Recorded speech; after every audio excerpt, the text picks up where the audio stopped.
ముందుగా అధికార సీఎం గారిని లోపలికి రావాల్సిందిగా కోరుతున్నాను.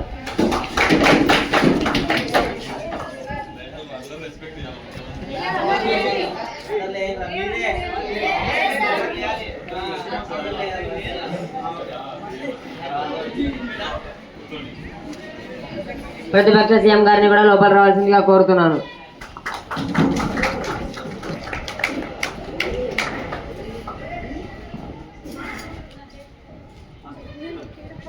అందరికీ నమస్కారం. ఈరోజు వచ్చిన వారందరికీ ధన్యవాదాలు. ఈ అవకాశం ఇచ్చిన సీఎం గారికి నా యొక్క నమస్కారములు. నేను మాటిస్తున్నాను, ఎలాంటి భేదాలు లేకుండా అపోజిషన్ మరియు అధికారాలు ఉన్న వాళ్ళకి ఒకే విధంగా చూస్తానని, ప్రజల సమస్యలపై నిర్ణయాలు తీసుకోవడంలోనూ చర్చలు జరపడంలోనూ విలువైన సమాచారం ఇస్తానని, అందరూ సహకరిస్తారని ఆశిస్తున్నాను. అనాదిగా వస్తున్న ఆచారం ప్రకారం ప్రార్థన వందే మాతరం గీతంలో ప్రారంభిద్దాం.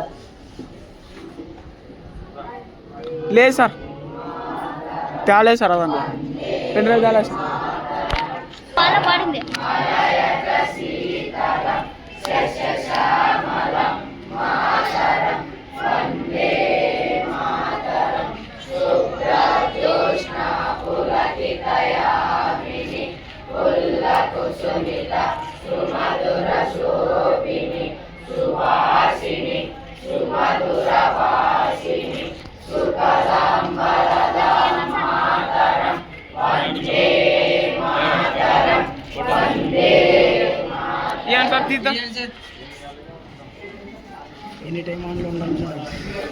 సభను ప్రారంభించే ముందు మొంతా తుఫాను నుండి రక్షించిన పోలీసు శాఖ వారికి, ఆరోగ్య శాఖ వారికి, పర్యావరణ శాఖ వారికి, పరిశుద్ధ శాఖ వారికి మరియు ఇతర శాఖల వారికి కృతజ్ఞతలు తెలుపుకుందాం.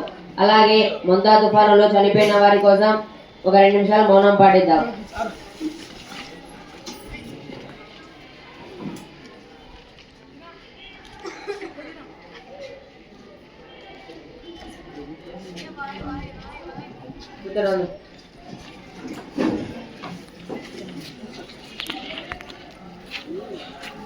ప్రశ్నోత్తరాల సమయం కాబట్టి సభ్యులు వారందరూ వారికి కేటాయించిన సమయంలోనూ ప్రశ్నలను అడగాల్సిందిగా కోరుతున్నాను. ముందుగా అధికారంలో ఉన్న సీఎం వీరేంద్ర గారిని మాట్లాడాల్సిందిగా కోరుతున్నాను. ధన్యవాదములు అధ్యక్ష. ఈ రాష్ట్ర ప్రజలు నన్ను నమ్మి ఈ ఉన్నత అధికారంలో కూర్చోబెట్టారు అధ్యక్ష. వారి కష్టాలను నేను స్వయంగా చూశాను కాబట్టి వారి కోసం కొన్ని పథకాలను అమలులోకి పెట్టాను.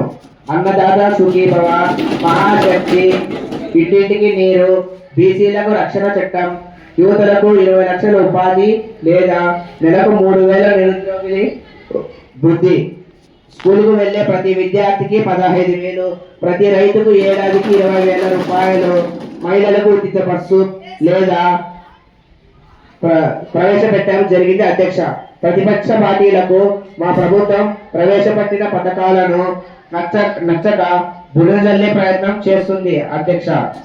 ఇలాంటి మానుకోవాలని సభాముఖంగా తెలియజేయడమైనది అధ్యక్ష.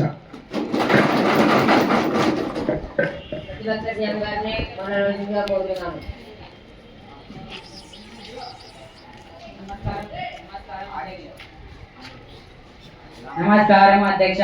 గొప్ప పథకాలు ప్రవేశపెట్టారంటున్నారు కదా అధ్యక్ష, కానీ ఆ పథకాలను ప్రారంభించడానికి కావలసిన డబ్బులు కూడా ఆ గవర్నమెంట్ దగ్గర లేవు అధ్యక్ష. ప్రస్తుతం మన రాష్ట్రం లోటు బడ్జెట్ లో ఉంది. పథకాలను ప్రారంభించడానికి కావలసిన డబ్బులు కూడా వాళ్ళ దగ్గర లేదు అధ్యక్ష. ఈ పథకాలను ప్రారంభించడానికి నిధులు ఎక్కడి నుంచి వస్తాయి అధ్యక్ష?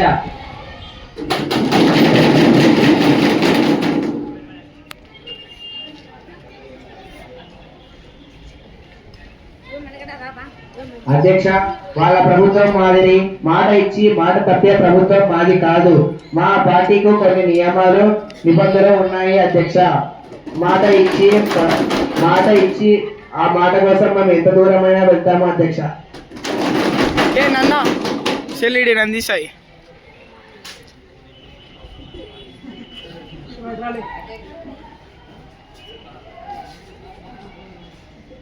మాట్లాడేందుకు అవకాశం ఇచ్చినందుకు ధన్యవాదాలు అధ్యక్ష. దేశంలో ఎక్కడ లేని పథకాలను ప్రవేశపెట్టడం జరిగింది అధ్యక్ష. ఈ పథకాలు సరిపడా నిధులు ప్రభుత్వం దగ్గర లేని పరిస్థితిని మనం చూస్తున్నాం అధ్యక్ష. అందులోనూ మన రాష్ట్రం ఏర్పడి 6 సంవత్సరాలు అయింది అధ్యక్ష. మన రాష్ట్రం ఆర్థిక గలవట్లో ఉంది అధ్యక్ష. పరిస్థితులను ఇన్ని అడుగుతున్నాం అధ్యక్ష. అధ్యక్ష, ఎన్నికల సమయంలో హామీ ఇచ్చిన పథకాల కోసం రాష్ట్ర బడ్జెట్ లో కేటాయించడం జరిగింది అధ్యక్ష. ఈ సమాధానం సరిపోతుంది అధ్యక్ష. ప్రతిపక్ష పార్టీలకు అధ్యక్ష, మంత్రి గారు అడిగిన సమాధానాలకు జవాబు చెప్పకుండా ఏదేదో చెబుతున్నారు అధ్యక్ష. మేము అడిగింది ఇన్ని పథకాలు నిధులు ఎక్కడి నుంచి వస్తాయని అడిగాము అధ్యక్ష. తర్వాత హోంశాఖ అధికార నేత విఘ్నేష్ గారిని సంతోష్ గారిని మాట్లాడాల్సిందిగా కోరుతున్నారు.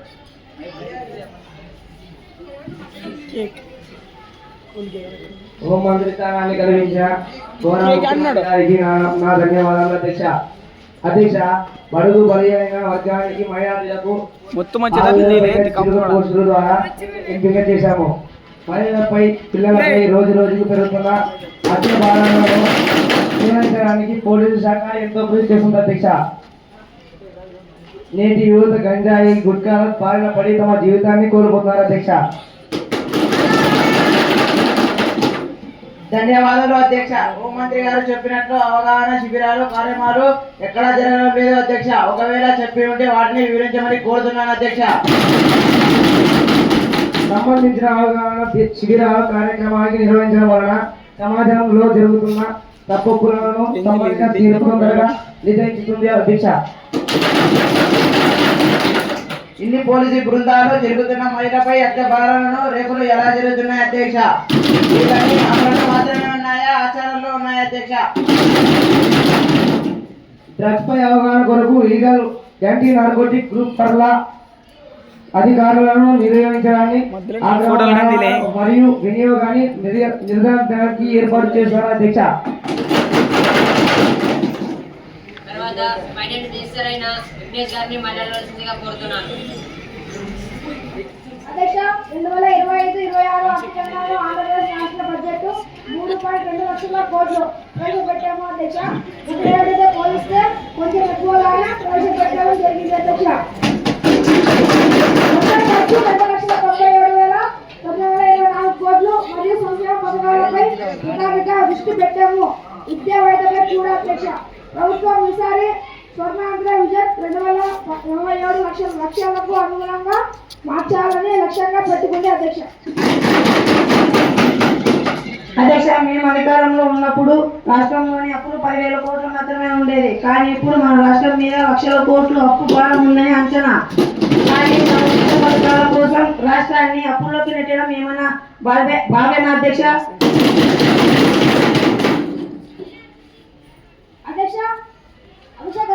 గత ప్రభుత్వం అధికారంలో ఉన్నప్పుడు ఉచిత పథకాలని చెప్పి వేల కోట్ల డబ్బులు అప్పు చేశారు. చివరికి విద్యపై కూడా ప్రపంచ బ్యాంకు నుండి అప్పులు తీసుకొని సొంత అవసరాలకు వాడుకొని అప్పు చేశారు. ప్రస్తుతం మా ప్రభుత్వం ఫారిన్ కంట్రీస్ వారిని మన రాష్ట్రానికి పెట్టుబడుల కోసం తప్పించి ఇప్పుడిప్పుడే మన రాష్ట్రాన్ని అప్పుల నుండి బయటకి తీసుకున్నాం అధ్యక్ష. అప్పుల గురించి మీరు మాట్లాడుతున్నారా?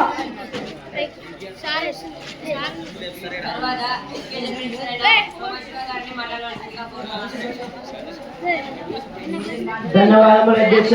మేము ప్రతిపక్షంలో ఉన్నప్పుడు సుమారు 4,000 కిలోమీటర్ల పాదయాత్ర చేయడం జరిగింది అధ్యక్ష. నేను విద్యాశాఖ మంత్రిగా బాధ్యతలు స్వీకరించినప్పుడు నాటి నుండి విద్యా విభాగంలో అనేక రకమైన మార్పులు చేయడం జరిగింది అధ్యక్ష. ధన్యవాదాలు అధ్యక్ష. విద్యాశాఖ మంత్రి గారు చెప్పినట్లు విద్యా వ్యవస్థలో అనేక మార్పులు చేశామన్నారు కదా అధ్యక్ష. వాళ్ళు చేసినవి ఏమీ లేదు అధ్యక్ష. మా ప్రభుత్వం చేసిన దాన్ని ఏం చేశామని గొప్పలు చెప్పుకుంటున్నారు అధ్యక్ష. అధ్యక్ష, ప్రభుత్వ పాఠశాలలో ఇంగ్లీష్ మీడియంను ప్రవేశపెట్టాం అధ్యక్ష. నాడు నేడు అనే పథకం ద్వారా పాఠశాల రూపురేఖలు మార్చాం అధ్యక్ష. అదే లేదు అధ్యక్ష. మేము మేము మెగా పేరెంట్ మీటింగ్ ఏర్పాటు చేసి విద్యార్థులకు ఎలా ఉందో తెలుసుకోవడానికి కలిగించిన అధ్యక్ష. ఈ కార్యక్రమం ద్వారా విద్యార్థులకు ఉపాధ్యాయులకు మధ్య సంభాషణలు నడపడం జరిగింది అధ్యక్ష. గత ప్రభుత్వం పాఠశాలను అందంగా తయారు చేశామని చెప్పారు అధ్యక్ష. అందంగా తయారు చేశారు లేదో కానీ అధ్యక్ష విద్యార్థులకు పాఠాలు చెప్పు ఉపాధ్యాయులను మాత్రం నియమించలేదు అధ్యక్ష. మా ప్రతిపక్షం అధికారంలోకి రాగానే 1634 ఉపాధ్యాయులను మెగా డిఎస్సి ద్వారా నియమించడం జరిగింది అధ్యక్ష.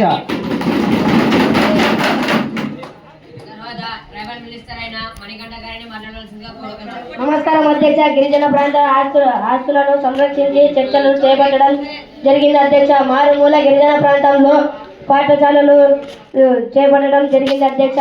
గిరిజన ప్రాంతంలో రోడ్లు సౌకర్య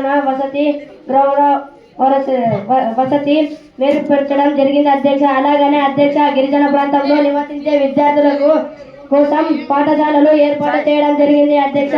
అలాగనే విద్యా సదుపాయాలను గెలుపొందడం జరిగింది అధ్యక్ష. అలాగనే ఎస్సీ విద్యార్థులను మెగా డిఎస్సి పెట్టి ఉచిత ఆన్లైన్ లో కోచింగ్ ఇవ్వడం జరిగింది అధ్యక్ష.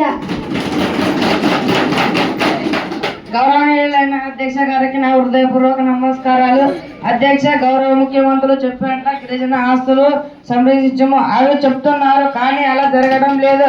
పెద్ద జమీందారులు గిరిజనుల నుండి భూములు లాక్కివ్వడం చేస్తున్నాం అధ్యక్ష. ఇలాగే పాఠశాలలు ఆసుపత్రులు నిర్మించడం జరిగింది అన్నారు, కానీ ఈనాటికి చాలా గిరిజన ప్రాంతాలలో పాఠశాలలు తీవు అలాగే రోడ్లు అన్నారా. ఇప్పటికే చాలా ప్రాంతాలలో గిరిజనులు డోలీలు కట్టుకొని నదులు కాలువలు దాటుకుని ప్రయోగిస్తున్నారు. అలా అన్ని చేశాము అని చెప్పుకోవడం బాధగా ఉంది అధ్యక్ష. గౌరవనీయులైన అధ్యక్ష గారికి ధన్యవాదాలు.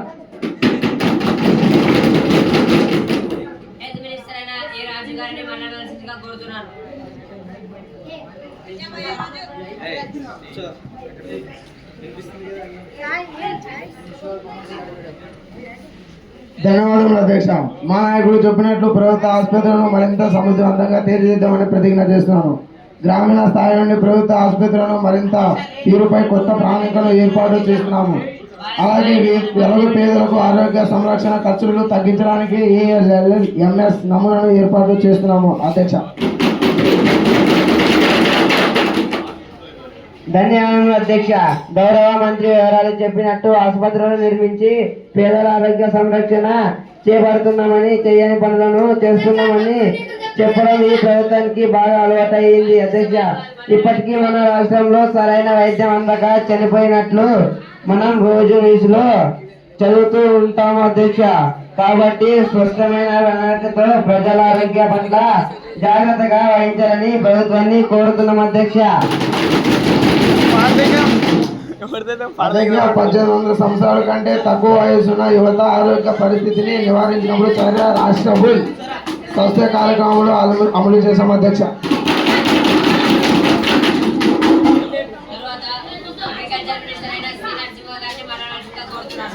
ధన్యవాదములు అధ్యక్ష. గత ప్రభుత్వం పాలనలో రైతులు నష్టపోయారు. ప్రతి రైతు ఆత్మగౌరవంగా బతకాలనేదే కూటమి ప్రభుత్వం లక్ష్యం. అందుకే పొలం పిలుస్తుంది అనే పథకం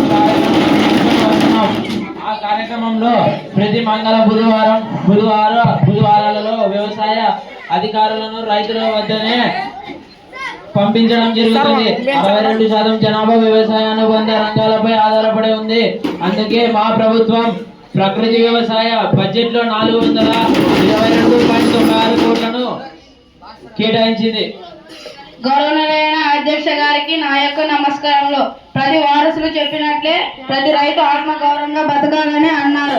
ఎక్కడ అధ్యక్ష సరైన సమయంలో విత్తనాలు పంపిణీ చేయడం లేదు, అలాగే మందు సరఫరా చేయడం లేదు, పంట నష్టాలను పరిహారం అందించడం లేదు అధ్యక్ష. రైతు ఆత్మగౌరవంగా బతకాలంటే ఎలా బ్రతుకుతాడు అధ్యక్ష?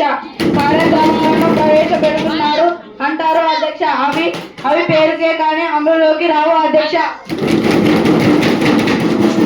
అధ్యక్ష, మా ప్రభుత్వం ఎప్పుడు రైతుల పక్కనే ఉంటుంది అనేది నిజం. కాబట్టి బడ్జెట్ లో అత్యధికంగా రాయితీ విత్తనాలకు 240 కోట్లు, విత్తనాల పంపిణీకు 240 కోట్లు, అన్నదాత సుఖీబాబుకు 4500 కోట్లు, పొలం పిలుస్తుంది 11.37 కోట్లు, పశు ఆర్థిక శాఖ 1095 కోట్లు, విద్యావాన శాఖ 3469.47 కోట్లను కేటాయించింది అధ్యక్ష.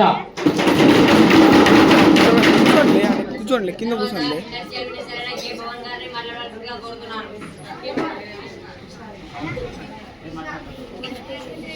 ధన్యవాదములు అధ్యక్ష.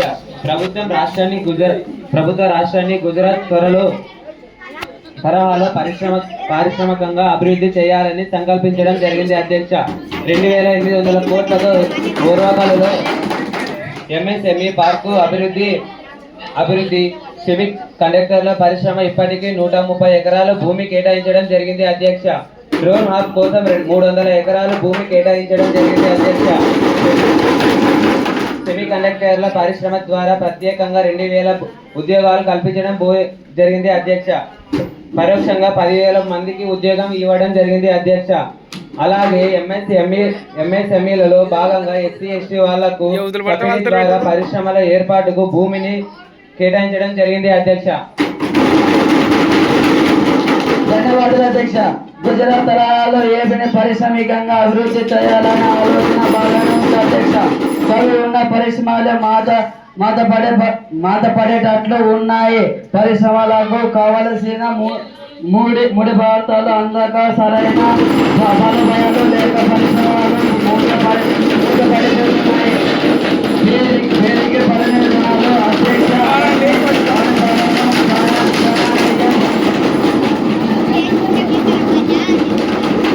మా సభకు సరైన గౌరవం ఇవ్వనందుకు మేము ఈ సభకు బైకట్ చేస్తున్నాం అధ్యక్ష.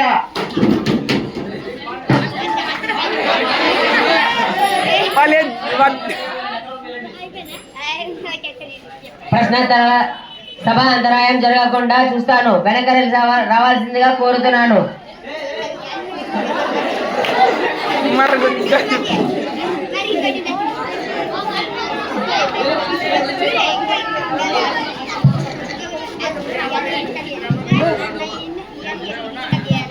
సభను ఇంతటితో ముగిస్తున్నాను. సభను ముగించే ముందు జాతీయ గీతం ప్రారంభిద్దాం. వీళ్ళందరూ సైడ్ బండి వీడియో కట్టుబడి కొడతాను చూడు. సైడ్